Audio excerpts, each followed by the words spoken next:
Teachers' unions were also present during the release of the results and are blaming the government for not honoring their side of the pay dispute that has resulted in a drop in performance of public schools. They spoke to our reporter, Murimi Mwangi.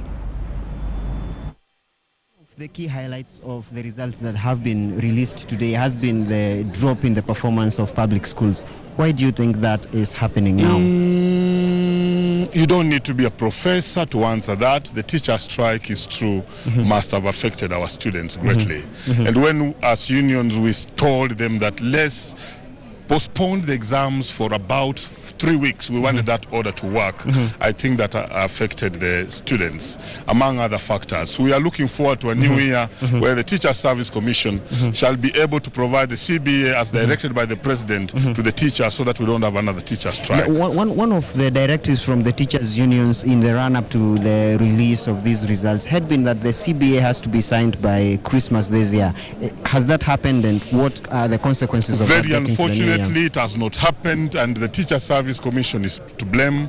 It is disrespecting court orders. It is disrespecting the presidential orders, and we are just hoping that by 15th, when we meet them again, they'll be willing to do that within the first 30 days of the new year, so that we don't expect any other teacher strike in the year. It is our business as unions to take care of the welfare of the teachers. It's the business of the Teacher Service Commission to also make sure that the employees are paid well.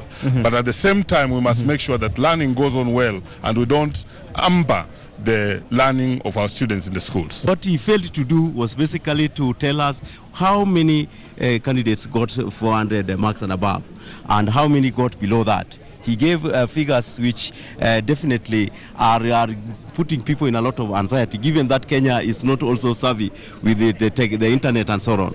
But all the same, I feel the Cabinet Secretary has come out very candidly to talk about issues related to policy direction and how the council is supposed to progress. What he failed to do was to say that we shall hold them to account. He said we will hold it to account. I expected him to be very, very categorical with the NEC, because NEC has not been very keen in dealing with their processes. NEC must fix their processes, because that is what will restore credibility of national examination results. But again, on the same issue, the CS has sent the ball to the court of the county directors of education to take charge on these cases of cheating that have been reported across the 26 of the 47 counties.